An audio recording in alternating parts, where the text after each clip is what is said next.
The look on Elena's face when I slid that manila folder across the mahogany dining table, the same table I'd spent 30 years paying for, is something I'll take to my grave. Her hand froze mid-air, a wine glass trembling between her fingers as she read the words printed on the tab in bold, black ink. The secret apartment. She didn't know that for 6 months I'd been a ghost in my own home, watching, waiting, and documenting every cent she stole from our life together to fund our son's delusions. She thought she was the one in control, the master puppeteer of our family's finances and my emotions. She never once considered that a man who spent 40 years building a construction empire from a single pickup truck might know a thing or two about foundations and how to kick them out from under someone who's betrayed him. But to understand why I had to burn our world down to save what was left of my soul, I need to take you back to the beginning. I'm 72 years old. My name is Arthur, and I've spent my life with dirt under my fingernails and a calculator in my pocket. I built Miller Contracting from the ground up. I didn't take vacations for the first 15 years. I worked double shifts, skipped lunches, and wore the same pair of steel-toed boots until the soles were held on by duct tape and prayers. Why? Because I wanted my family to have the life I didn't.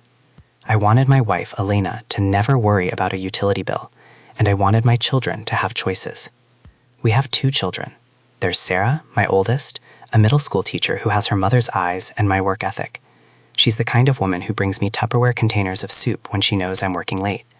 Then there's Marcus, our golden son. Marcus was always the one Elena doted on. He was the one with the big dreams, the sharp suits, and the visionary ideas. He looked down on my business, calling it relic-tier labor. He wanted to be a tech mogul, a disruptor. And Elena? She was his biggest fan, his secret financier, and eventually my greatest betrayer.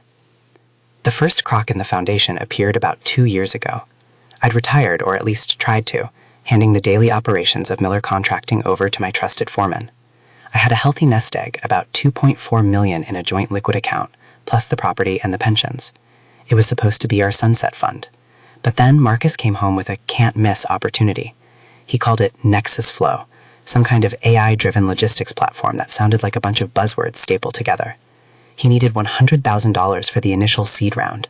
I told him no. I told him if he wanted to build something, he needed to start small, prove the concept, and use his own sweat equity. I offered him a job managing my fleet of trucks to learn the ropes of actual logistics. He laughed in my face, and Elena didn't speak to me for a week. That should have been my wake-up call. But I kept telling myself it was just a phase, that she was just being a protective mother. I didn't realize she had already opened the vault. If that was all, I probably would have let it go. But then came the incident with Sarah. Sarah's daughter, my granddaughter Lily, was born with a complication that required a series of expensive corrective surgeries. Sarah and her husband, a social worker, were drowning in medical debt. They came to us, humbled and desperate, asking for a $40,000 loan to cover the next procedure. I was about to say, of course, when Elena cut me off. She sighed, a practiced, tragic sound, and patted Sarah's hand. "Oh, honey, things are just so tight right now with the market fluctuations. Your father and I have to be so careful with our retirement. We just don't have that kind of liquid cash." I stared at her. I knew for a fact we had over $2 million sitting in the Smith-Barney account. I went to speak, but Elena gave my leg a sharp warning squeeze under the table. Later, she told me she'd move the money into a long-term locked CD to protect our future, because I was too impulsive with my generosity. I believed her. I felt like a failure watching my daughter walk out of my house with tears in her eyes while I sat on a supposed fortune I couldn't touch. And that's when I realized they didn't see me as their father or husband. They saw me as a bank account with a heartbeat. The disrespect started to pile up like sawdust on a shop floor. Marcus began showing up at the house in a brand new Porsche Taycan. When I asked how he could afford a 6-figure car while his startup hadn't made a dime, he'd just smirk and say, "Growth hacking, Dad, you wouldn't understand the new economy." Elena would beam at him, telling me I was just bitter because I'd spent my life in a hard hat. But the breaking point came 6 months ago. I went to the bank to withdraw a few $1,000s for a fishing trip I wanted to take with my old foreman. The teller, a woman who'd known me for 20 years, looked at the screen and then looked at me with genuine pity. "Mr. Miller," she whispered, "the balance and the joint savings is $412. I felt the blood drain from my face. 2.4 million, Mary. It was there last quarter. It's been drawn down in increments of $50,000 over the last 18 months, she said, sliding a printout across the counter. Authorized by Mrs. Miller. I didn't go home. I went to a park and sat on a bench for 4 hours. I didn't yell. I didn't call Elena and scream. I just felt a cold, hard clarity settle over me. My wife had drained our life's work to fund a lifestyle for a son who hadn't worked a day in his life, all while lying to my face and letting our daughters struggle to pay for her child's health. Something in me shifted that day. I didn't say a word when I got home.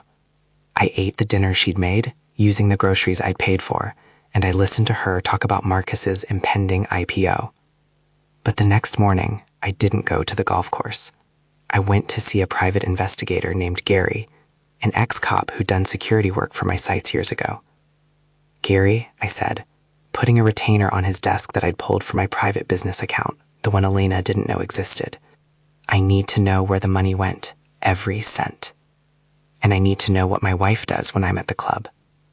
I spent the next 2 months getting everything in order. They had no idea what was coming. None of them did. Gary's reports were a masterclass in betrayal. It wasn't just Marcus's business. He found that Marcus was spending $15,000 a month on a creative studio that was actually just a luxury penthouse where he hosted parties.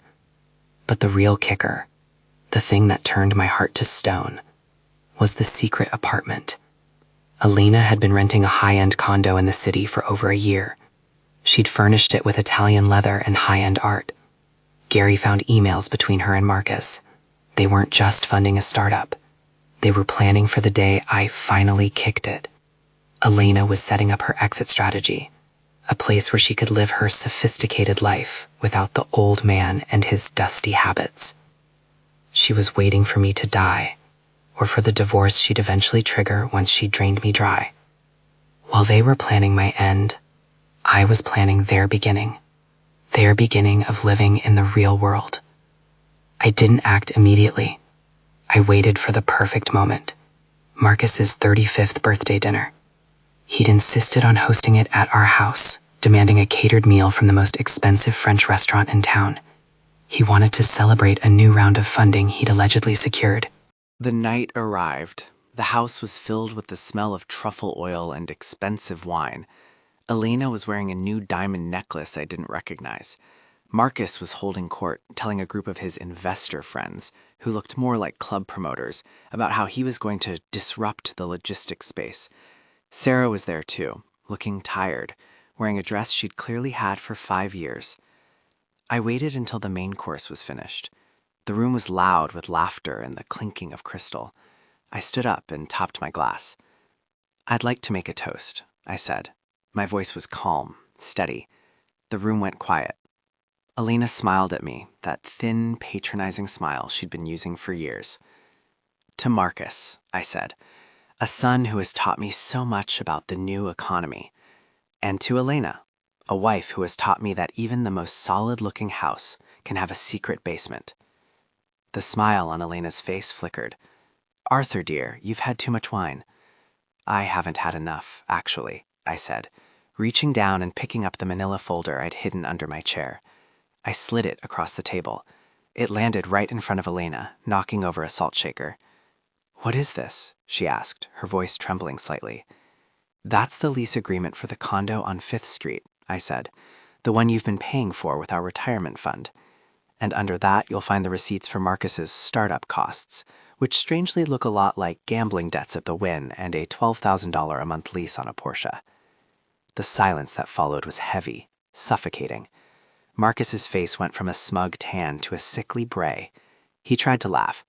"Dad, what are you talking about? Those are business expenses. You don't understand how—" "I understand numbers, Marcus," I interrupted, my voice dropping an octave. "I've been crunching them since before you were a thought in your mother's head. I know about the 2.4 million. I know about the secret apartment. And I know that while your sister was begging for money for Lily's surgery, you were buying a $20,000 watch." Elena finally found her voice. "Arthur, you're making a scene. We can talk about this privately. I did what I had to do for our son's future." No, I said, sitting back down and taking a slow sip of water. You did what you wanted for your ego. You thought I was a senile old man who wouldn't notice the house was being picked clean. But here's the thing about being a contractor. I know when a beam is rotting long before it snaps. I looked at Marcus's friends. You boys can leave. The party's over. And take the Porsche. The repo man is scheduled for 8 a.m., so you've got a few hours of joyriding left. They scrambled out of the room like rats. Marcus stood up, his jaw working. You can't do this. That money is half Mom's. You can't just... Actually, Marcus, I can, I said, pulling out a second set of papers. You see, Elena, when you moved that money, you moved it into accounts that I had my lawyer flag months ago. And that locked CD you told me about? It doesn't exist. But what does exist is the Miller Family Trust. I moved the remaining assets, including the deed to this house and my business, into a trust 3 weeks ago. Sarah is the sole trustee.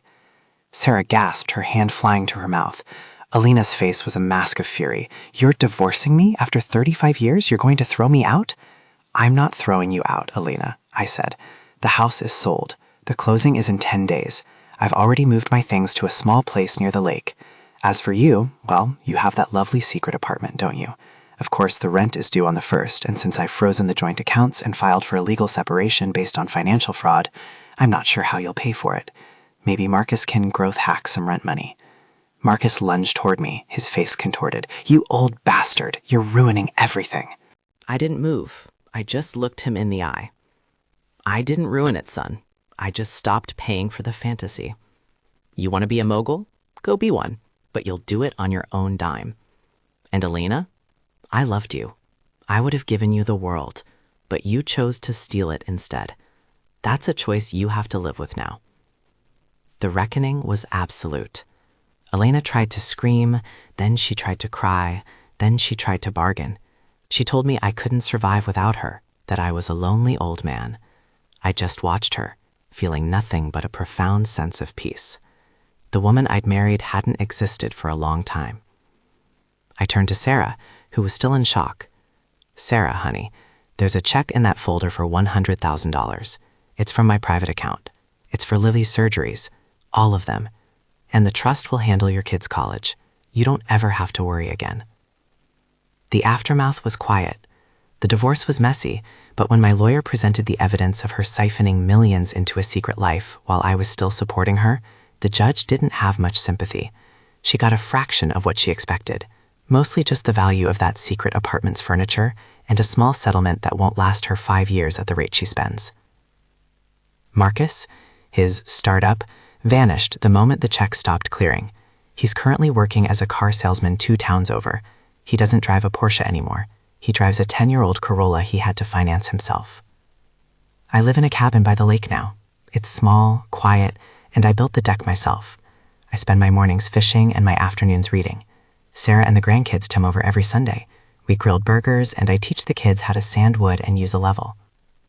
My phone rings sometimes. It's Elena, calling from a cramped 1-bedroom she can barely afford, or Marcus, looking for a bridge loan.